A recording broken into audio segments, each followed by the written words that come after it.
రంగారెడ్డి జిల్లా చిన్నగోల్కొండ ప్రాథమిక వ్యవసాయ సహకార సంఘం బ్యాంకులో 12 కోట్ల కుంభకోణం వెలుగులోకి వచ్చింది. Bank CEO Ballamuni Yadaiah, clerk Surender Yadav కుంభక్కై డిపాజిటర్ల డబ్బును అక్రమంగా మళ్లించినట్లుగా ఆరోపణలు వస్తున్నాయి. అయితే 2008 నుంచి 2011 వరకు కూడా బ్యాంకుల్లో 12 కోట్ల కుంభకోణం జరిగినట్లుగా అయితే డిపాజిటర్లు వెల్లడించారు. విషయం బయటకు రావడంతో డిపాజిటర్లు మరి ఆందోళనకు దిగడం జరిగింది. తమ డబ్బు కోసం బ్యాంకు ముందు పెద్ద సంఖ్యలో అయితే గుమిగూడినటువంటి వాళ్ళంతా కూడా మరి నినాదాలు చేయడం జరిగింది. పరిస్థితి ఉద్రిక్తతంగా మారడంతో పోలీసులు రంగంలోకి దిగి భద్రతలను చేపట్టారు.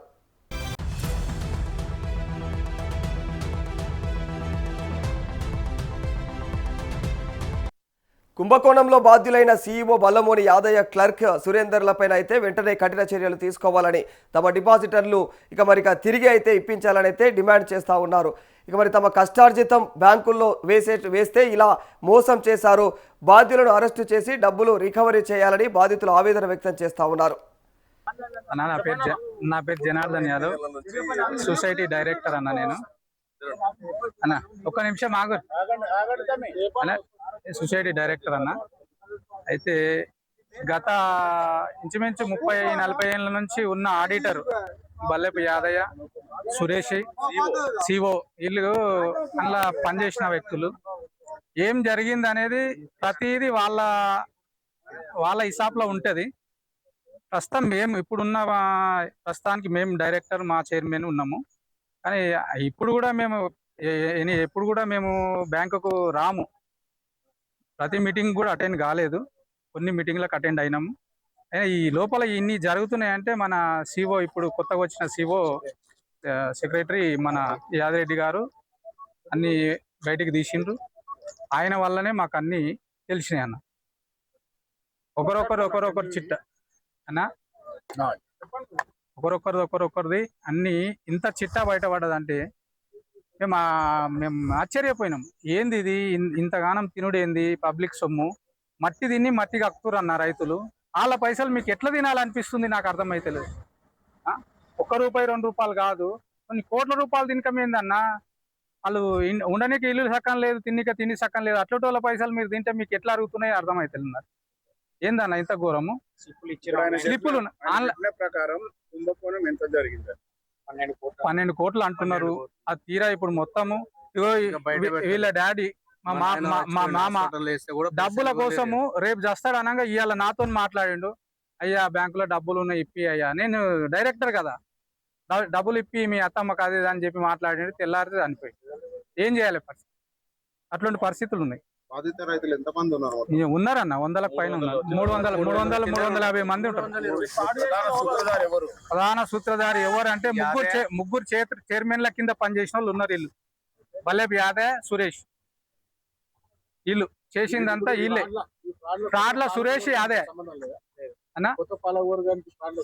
కొత్త పాలక వర్గానికి అని నేను ఏం చెప్పా. ఎందుకంటే మాకైతే డైరెక్టర్లకు అయితే సంబంధం లేదు. ఎందుకంటే మేము ఛాయపానిగాళ్ళం ఉన్నామే ఆడ.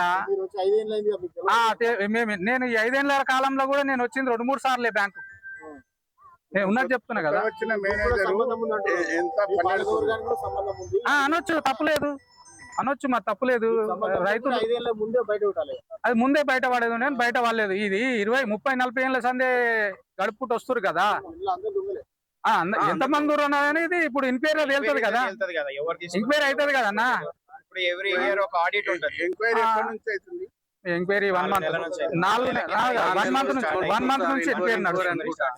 ఈ ఎంక్వైరీ తర్వాత ఏం వెళ్తుంది అనేది రైతుల కోపం చేసిర్రు.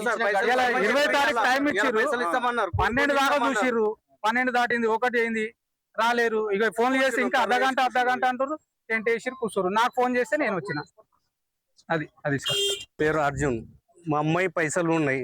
మా నాయన ముసలాయన.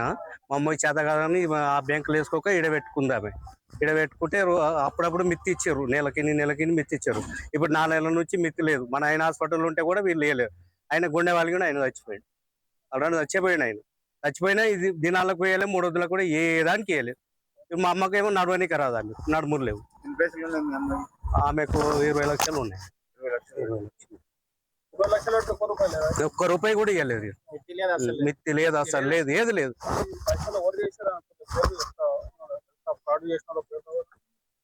అదే సురేష్ యాదవ్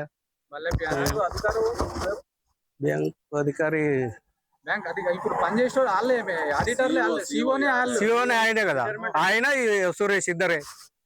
ఆయన చూసి కూడా పెట్టినాం, ఎందుకంటే ఇంట్రెస్ట్. ఒక ఆయన శంకరాపురం, ఒక ఆయన శంషాబాద్. అయితే షాద్ నగర్ షాద్ నగర్ బిల్డింగ్ కట్టుకొని ఉన్నాడు ఆయన. అంటే శంషాద్ అది సార్ హైదరాబాద్ లో కూడా షాద్ నగర్ బిల్డింగ్ కట్టుకొని ఒక ఆయన ఉన్నాడు. ఇడికెళ్ళి వాళ్ళు ఆస్తులు సంపాదించుకోరు సార్, పేదల ఇవి ప్లాట్లు కొన్నారు సార్, వాళ్ళు అన్ని ప్లాట్లు బీట్లు కొన్నారు, బిజినెస్ చేస్తున్నారు. డబ్బులు మా డబ్బులు మాకు కావాలి సార్, మా డబ్బులు మాకు కావాలి. పేరు శైలజ. మేము డిపాజిట్ చేసి 4 నెలలు అయిపోతుంది సార్.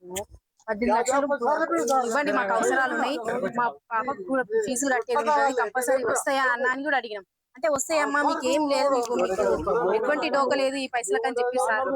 తను వెళ్ళిపోయే టైం కూడా అది అప్పటికి మస్తు ఫ్రాడ్ అయిన సంగతి కూడా మాకు తెలియదు. మేము 18 లక్షలు డిపాజిట్ చేసినాక 1 రూపాయి కూడా ఆయన బయటకు ఎవ్వరికి ఇవ్వలేడు. అప్పటికి తిరుగుతున్నారు కూడా. ఆ 18 లక్షలు కాకుండా ఇటువంటి ఎన్నో డిపాజిట్లు మరి ఎవరికి పెట్టినో తెలియదు సార్. అది మేము మరీ పొలం అమ్ముకొని తెచ్చి మరీ అందులో పెట్టినాం సార్ ఆ డబ్బులని. మా డబ్బులు మాకు వస్తే చాలు సార్, అంతే. మేము కోర్టుకు పోయి అంత టైం తీసుకునేంత ఓపిక కూడా మాకు లేదు సార్. మాకు చాలా కష్టమైన పరిస్థితులు ఉన్నాయి. ఇప్పటికే ఫీజులు కట్టలేక ఉన్న గోల్డ్ మొత్తం బ్యాంక్ లో పెట్టి ఫీజు కట్ట పరిస్థితి ఏర్పడ్డది సార్ మాకు. ఇప్పుడు వీలైనంత త్వరగా మా డబ్బుల్ని మాకు ఇప్పిస్తే చాలు సార్. ఎందుకంటే ఈ బ్యాంకు తోటి కూడా వేరే బ్యాంకులకు లింక్ ఉంది కదా సార్. ఓన్లీ ఒక్క బ్యాంకే వచ్చి ఇది ఊరికి సంబంధించిన బ్యాంక్ అయితే కాదు. పైన బ్యాంకులు కూడా వాళ్ళని ప్రెజర్ పెట్టి తొందరగా ఎంక్వైరీ చేయించి మా పైసలు మాకు ఇప్పిస్తే చాలు సార్. కనీసం నా దగ్గరికి కూలికొచ్చిన వాళ్ళు కూడా ఇలా డిపాజిట్ చేసుకోరు సార్. ప్రతి రూపాయి వాళ్ళు అటువంటి వాళ్ళ పొట్ట కొట్టొద్దు సార్. మీరు ధనవంతుల దగ్గర పోతే వాళ్ళ దగ్గర చెల్లదని మరి పేద రైతులను కొట్టి మీరు పొలాలు కొనడము, ప్లాట్లు కొనడం, ఇల్లు కట్టుకోవడం అది ఎంతవరకు న్యాయం కాదు సార్. మా డబ్బులు మాకు ఇప్పిస్తే చాలు సార్. ఏమన్నాడు అంటే 30 తారీఖు డేట్ ఇచ్చిస్తా, చెక్ ఇస్తా తీసుకో అన్నాడు. ఇదేమన్నా అంటే నీది ఇస్తే బాండ్ ఇచ్చేయమన్నాడు. బాండ్ ఇస్తే పాటు కింద పోతే చెక్ ఇష్యూ అవుతుంది. అది ఆన్లైన్ ఉంటది కదా, ఇది ఆన్లైన్ ఆయన పర్సనల్ గా చెక్ ఇస్తాడు. అది ఇట రాకపోతే నేను మళ్ళా మోసపోతా. ఇది ఉన్నప్పుడే నాకు వాల్యూ ఉంటుందని నేను ఇవ్వలేను. ఇవ్వకుంటే మళ్ళీ నిన్న ఫోన్ చేస్తే రేపు అన్నాడు. రేపు అంటే మళ్ళీ ఇవాళ వచ్చినాయి. నేను ఇవాళ ఫోన్ చేసిన ఉదయం ఫోన్ చేస్తే ఏమంటుండు 26 తారీఖు ఇస్తా అంటుండు. మళ్ళీ ఏమన్నాడు ఆన్లైన్ పడుతున్నాయి 11 గంటలకాలు వస్తా, నేను ఇస్తా డబ్బులు అన్నాడు. అది గిట్టి వెళ్ళాడు. ఇప్పుడు నేను ఫోన్ చేస్తే మళ్ళీ లేపుతలేడు. ఇప్పుడు వస్తున్నా అన్నాడు. వాళ్ళు ఎవరు సిఓ రిటైర్మెంట్ అయినా యాదవ్ షాద్నాలు ఉంటాడు. అసలు శంకరపురం ఉండే కానీ షాద్నాలు ఉన్నాడు ఇప్పుడు సిఓ. టోటల్ ఎంత అమౌంట్? ఇది దాదాపు 12 కోట్ల మీద ఉంటది కానీ 12 కోట్లు కాదు. ఇక్కడ 320 మంది బాధితులది 16 కోట్ల చిల్లర ఉంటది మోసం. ఆన్లైన్ లేనిది 116 ఉన్నాయి. ఆన్లైన్ లేని 116 నేను లెక్క చేసిన. నేనైతే అలా తానా తీసుకున్నాయి. ఆన్లైన్ లేని 116 ఉన్నాయి. ఆ 116లో కొందరు ఇచ్చిండు అంటుండో, ఆ ఇచ్చింది ఎంతనో తెలియదు. కానీ నా మోసం చేసుకోవడం చాలా ఉంది. ఇది ఒరిజినల్ గానీ ఇది తప్పు రాసిరు. అన్ని అకౌంట్ నెంబర్ లేదు, ఎఫ్డి అకౌంట్ నెంబర్ వేసిండు. మళ్ళా మొన్న మేము అడిగితే ఎవరికి లేదు అట్లా. ఎవరికి మొన్ననే వేసిండు. అది కొత్తగా రాసి ఇచ్చేసిండు అంతే. నేను ఫోన్ చేసే చెక్ అంటున్నాను కానీ అది ఏమి ఇస్తలేడు. జరిగింది అన్నది వాస్తవము. కలెక్టర్ గారు ఉన్నారు, ఆర్డీఓ గారు ఉన్నారు, రైతులు ఉన్నారు, ఎంఆర్ఓ ఉన్నారు. అయితే వాళ్ళు ఏం మాట్లాడారంటే మీరు ఏది రీసర్వ్ చేసిరు కరెక్టే, దాని ప్రైమ్ ప్రాపర్టీ అని కప్పెట్టిరు. అప్పటి నుంచి మీరు రీసర్వేకు పాస్బుక్లు వస్తున్నాయని అనుకుంటారు కానీ రావు, ఇది ప్రభుత్వ భూమి అని చెప్పిండు. చెప్తే ఏమన్నామంటే సార్ అట్లా కాదు సార్ అంటే ఆయన చర్చలు జరపమని చెప్పిండు. చర్చలు ఏంటంటే 600 గజాలు ఇస్తాడు అని చెప్పిండు. మేము 600 గజాలు కాదు సార్ మాకు ఎక్కువ ఇవ్వాలని మేము చెప్పినాము. కానీ అంతేగాని మేము ఎక్కడ కూడా ఒప్పుకోలేదు, ఇక్కడ కూడా సిగ్నేచర్ చేయలేదు. తప్పుడు సమాచారం ఇస్తుండు ప్రకాష్ గౌడ్ గారు. మాకు సహకరించండు కానీ మేమైతే ఎక్కడ ఒప్పుకోలేదు సార్. ఇదైతే వాస్తవము. ఆయన ఏమన్నాడు, మీరు ఒప్పుకోకపోతే మీరు 600 గజాలకు 6 సెంట్లు కూడా ఎక్కువ అన్నందుకే మేము వచ్చి ఇక్కడ దీక్ష శిబిరాన్ని ఇస్తే ఆ దీక్ష శిబిరాన్ని కొల్లగొట్టడానికి 2000 మందితోటి వాటి పొద్దున వేసుకొని 12 గంటల కూడా పోవడానికి కారణం ఏంటి సార్? మాకు ఒక 2000 మందిని పెట్టి ఒక టెర్రరిస్టులను చూసి మేము 12 గంటలకు వెళ్దామంటే కూడా మహేశ్వరం సిఐ నానా బాధలు పెట్టండి సార్ మాకు. ఇక్కడ ఇదైతే రైతులైతే సార్ మా కార్యాచరణ ఉంటుంది సార్. వాళ్ళు ఏమనుకుంటారు అంటే మేము ఏదో కంచి చేసినాం కదా, మా హ్యాండ్ ఓవర్ అయింది అనుకుంటున్నది. వాళ్ళకి సాధ్యం కాదు. వాళ్ళకు మేము చావడానికైనా సిద్ధము. ఇక భూములు మాకు కావాలి. మా కార్యాచరణను ముందుకు తీసుకెళ్తాం సార్. మేము అవుతుంది. నేనా పైసలకు వచ్చిన 9000 9,000 2 మాటలు మీకు ఇచ్చిండు. ఇట్టిస్తే అది ఎదిగాలి 20 రోజులకి వచ్చి పెంచిపించింది. ఉమ్, ఇప్పుడు ఆ 20 లేరు. ఉమ్. మరి ఏం దీన్ని బతకాలి బిడ్డ మాపుడికే ఏమంటుండు పైసలు ఏమంటని 9,000 ఏడున్నాడు అని అడుగు. ఆ 20 లేడు. 20 తను కాగితం ముందు నా కొడుకు రాడబెట్టి తెచ్చుకుంటానంట అని 9,000 రెండు మాటలు మిక్కిచ్చిండు బిడ్డ. అబద్ధం అనొద్దు, సత్యం పొందేదే కానీ మిక్కిచ్చి పిచ్చిండు. పైసా బిడ్డ చెప్తా. జమ చేసుకొని పెట్టుకున్నావు ఈ బ్యాగులో పైసా అడుకొచ్చుకున్నా. ఆడుకొచ్చి ఇలా బ్యాంకులో పెట్టుకున్నావు ఉంటాయని. మా కొడుకుని గుంజుకుంటాను బ్యాంకులో పెట్టుకున్నా. ఈడ పోతే పెద్ద కొడుకు గుంజుకున్నావు. ఈ పెద్ద కొడుకు గుంజుకుంటే పెద్ద కొడుకు పెండ్లో పెయిన్ పుచ్చే చంపుకొస్తుంది.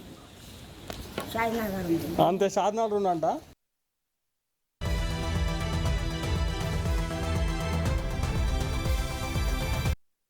చిన్న గోల్కొండ సహకార సంఘం బ్యాంకు కుంభకోణం విషయంలో నూతన సీఈఓ యాదగిరి రెడ్డి స్పందించారు.